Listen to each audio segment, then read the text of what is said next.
Film की शुरुआत एक कुश्ती मैच से होती है। डैनियल केलनर नामक एक व्यक्ति के पास वॉर्डेक्स कॉर्पोरेशन के 2 एजेंट आते हैं जो उसकी प्रेमिका जेन की सुरक्षित वापसी के बदले में उसके बैग की मांग करते हैं। डैनियल एजेंट्स के पीछे अरीना के पिछले हिस्से में जाता है जहां वो वॉर्डेक्स के सीईओ नोहा और उसके अन्य आदमियों से मिलता है। जेन को डैनियल को वापस कर दिया जाता है, लेकिन नोआ को वो डिवाइस चाहिए जो डैनियल ने चुराया था। डैनियल उस डिवाइस को सक्रिय करने की धमकी देता है जिससे नोहा के आदमियों को पीछे हटने के लिए मजबूर होना पड़ता है और डैनियल और जेन बच निकलते हैं। बाहर जाते समय डैनियल अपने साथी ह्यूगो से बात करता है जो एक पूर्व वॉर्डेक्स कर्मचारी है और कुछ लोगों की एक टीम के साथ उनके खिलाफ काम कर रहा है। वे किसी प्रकार के सेट को बनाने की प्रक्रिया में है और डैनियल को छिपे रहने के लिए कहता है। जेन डैनियल को एक ईसाई मठ में ले जाती है जिसका वह कभी हिस्सा हुआ करती थी ताकि वे छिपे रह सकें। उधर वॉर्डेक्स हेडक्वार्टर्स में नोआ को कैस्पर बताता है कि ह्यूगो के साथ करीबन 12 और लोग हैं जो ऑफिस से गायब है।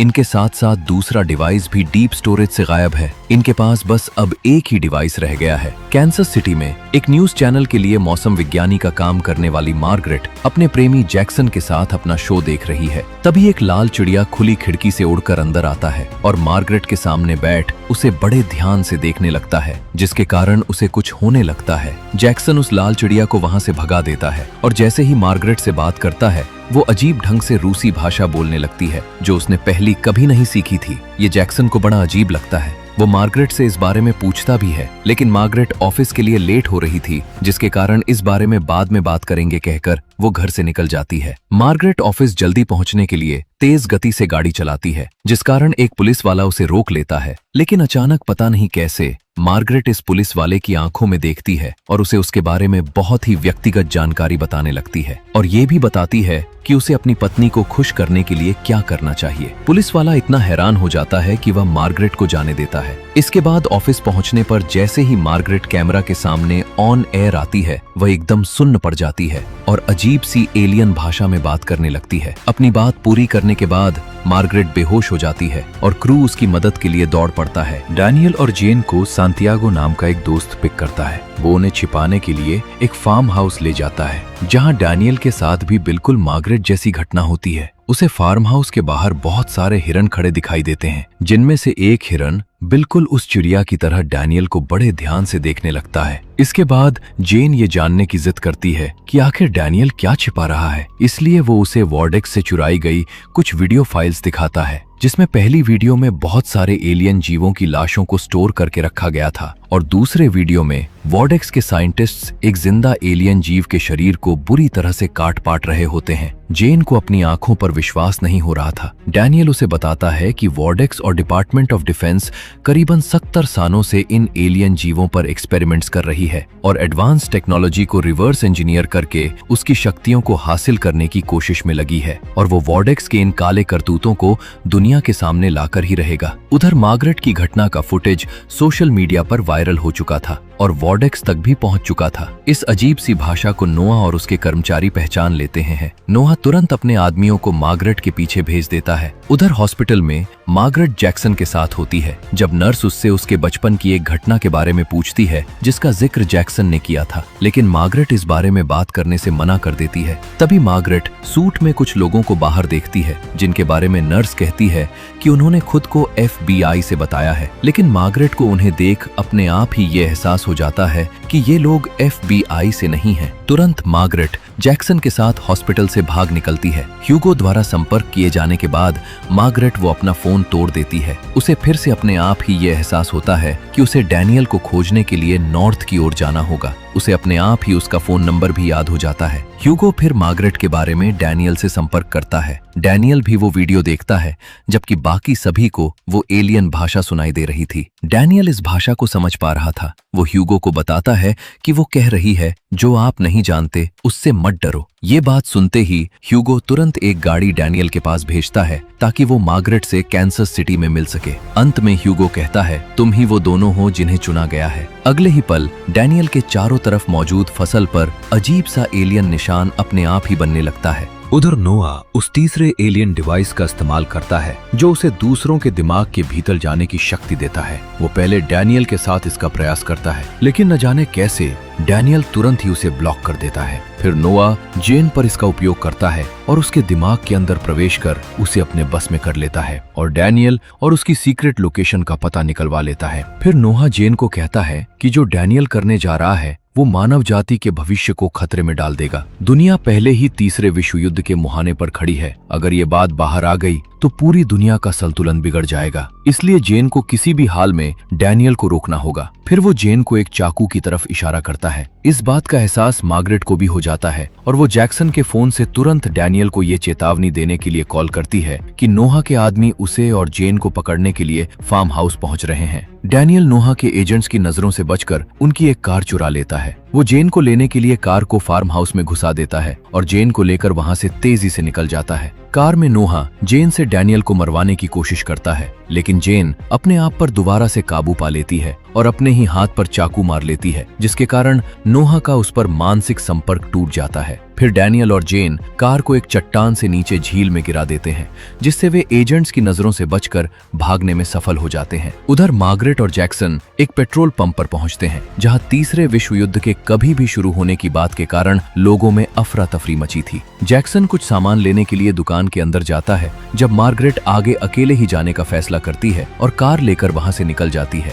और वहां पास खड़े एक बच्चे के माध्यम से जैक्सन को यह संदेश देती है कि वो उससे प्यार करती है और उसे अकेले ही आगे बढ़ना होगा। डैनियल और जेन छिपने के लिए एक मोटल में रुकते हैं। उसे ह्यूगो का कॉल आता है, जो उसे सूचित करता है कि अगले दिन उसे एक विशिष्ट स्थान KCXE, वह स्टेशन जहां मार्गरेट काम करती है, पर जाना होगा। उस रात बाद में नोहा फिर से जेन के दिमाग में घुसता है, इन दोनों की लोकेशन का पता कर लेता है और इनके पीछे अपने एजेंट्स भेज देता है। जब डैनियल देखता है कि वे पकड़े गए हैं, तो वो एजेंट्स द्वारा पकड़े जाने से पहले जेन को उस एलियन डिवाइस के साथ वहां से भगा देता है। डैनियल को नोहा के आदमी पकड़कर अपने साथ ले जाते हैं। अगली सुबह मार्गरेट उस लोकेशन पर पहुंच जाती है जहां नोहा ने डैनियल को पकड़कर रखा था। वो बड़े आराम से सिक्योरिटी गार्ड की आंखों में देख गेट का पासवर्ड जान अंदर घुस जाती है और सीधा उस बस के अंदर चली जाती है जहां डैनियल था। नोहा उसे तुरंत पहचान लेता है और वो जैसे ही उसके पास जाता है, अचानक उसे मार्गरेट की जगह अपनी दिवंगत पत्नी दिखाई देने लगती है, जिसे देख वो एकदम भावुक हो उठता है और अपने सभी एजेंट्स को मार्गरेट को कुछ न करने की हिदायत देता है। मार्गरेट तुरंत डैनियल को आजाद करती है और ये दोनों वीडियो आर्काइव लेकर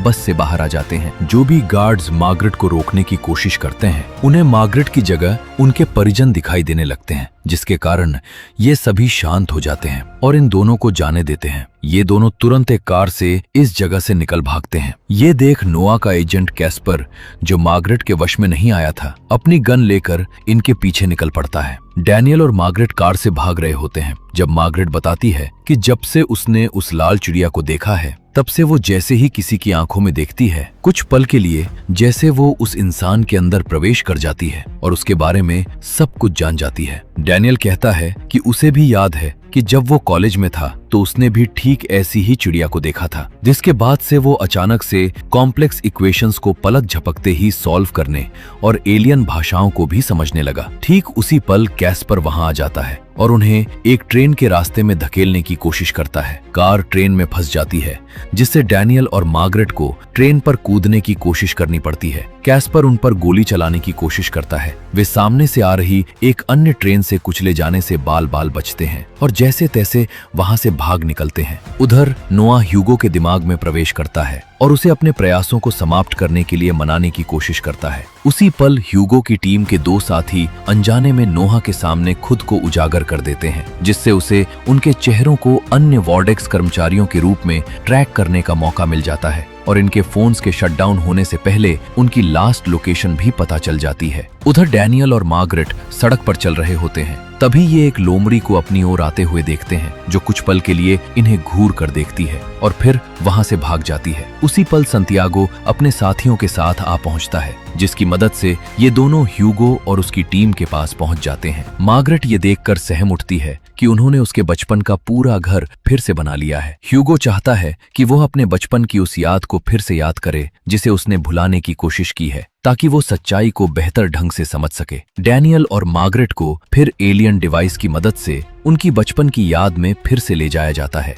जिसे ये एक तरह से भूल से गए थे। इस याद में छोटी मार्गरेट के सामने वही जानवर खड़े होते हैं जो इन दोनों को अक्सर दिखाई देते थे, जिसमें एक हिरण, एक लोमड़ी और वो लाल चिड़िया थी। जिसके बाद मार्गरेट इनके पीछे पीछे जंगल से होते हुए हैंसल और ग्रेटल कहानी के घर के अंदर प्रवेश कर जाती है। अगले ही पल मार्गरेट को एक लैब के अंदर होश आता है। उसके ठीक ऊपर वो हिरण खड़ा था जो अगले ही पल एक एलियन में बदल जाता है। वहीं पर मार्गरेट को छोटा डैनियल भी मिलता है जो बुरी तरह से डरा हुआ था। मार्गरेट तुरंत उसे शांत करने के लिए उसका हाथ पकड़ लेती है। तभी इन दोनों बच्चों के ऊपर से एलियन डिवाइसेस का समूह इनके नजदीक आने लगते हैं। इनके पास आकर ये डिवाइसेस तेज रोशनी के साथ चमकने लगते हैं और इनकी आंखों के जरिए इन दोनों बच्चों की मानसिक शक्तियों को बढ़ा देते हैं। मार्गरेट की शक्तियां थीं टेलीपैथिक एम्पैथी, जिससे वो लोगों के दिमाग को पढ़ सकती है और उनके जीवन और भावनाओं को गहराई से समझ सकती है। यूनिवर्सल लैंग्वेज, जिसके जरिए वो कई वैश्विक और एलियन भाषाओं को बोल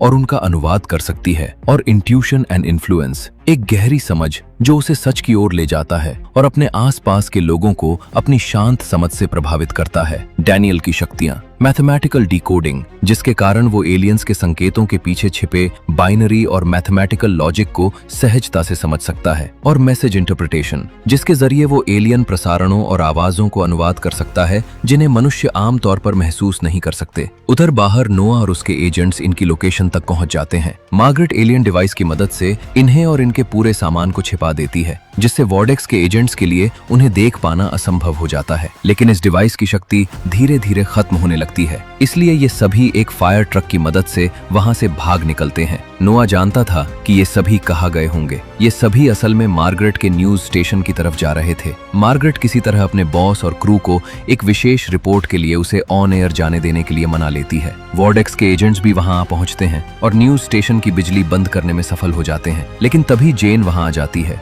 और मार्गरेट को बिजली वापस लाने के लिए दूसरा छिपा हुआ एलियन डिवाइस देती है। मार्गरेट एलियन डिवाइस की शक्ति से दोबारा से सब कुछ चालू कर देती है, जिसके बाद जैसे ही डैनियल नेटवर्क पर पूरी वीडियो फाइल्स अपलोड कर देता है, नोआ भी वहां कैस्पर और बाकी एजेंट्स के साथ पहुंच जाता है। लेकिन जैसे ही मार्गरेट उसे देखती है, वो पूरी तरह से शांत हो जाता है और चुपचाप बैठ जाता है। उसकी पूरी टीम वहां से चली जाती है, जिसके बाद मार्गरेट ऑन एयर कहती है, आप सभी को सच जानने का हक है, और सारी वीडियो को ऑनलाइन कर देती है, जिसे वह डिस्क्लोजर डे का नाम देती है। देश भर के अन्य न्यूज नेटवर्क भी इन वीडियोस को अपने चैनल्स पर लाइव कर देते हैं। धीरे धीरे पूरी दुनिया के लोग और अलग अलग युद्ध में लड़ रहे सैनिक भी इन वीडियोस को देखने लगते हैं। सब कुछ जैसे रुक सा जाता है। तभी इस लाइव शो के दौरान ह्यूगो किसी को एक व्हील चेयर पर लेकर आता है। ये जीता जागता एलियन था जिसे ह्यूगो ने वॉर्डेक्स के चुंगल से छुड़ाया था। वॉर्डेक्स के अत्याचारों से कमजोर हो चुका ये एलियन धीरे धीरे खड़ा होता है और अपनी भाषा में डैनियल को कुछ कहता है, जिसे समझकर वो ये बात मार्गरेट के कान में कह देता है। मार्गरेट एक बार फिर कैमरे के सामने आती है और कहती है, सुनो,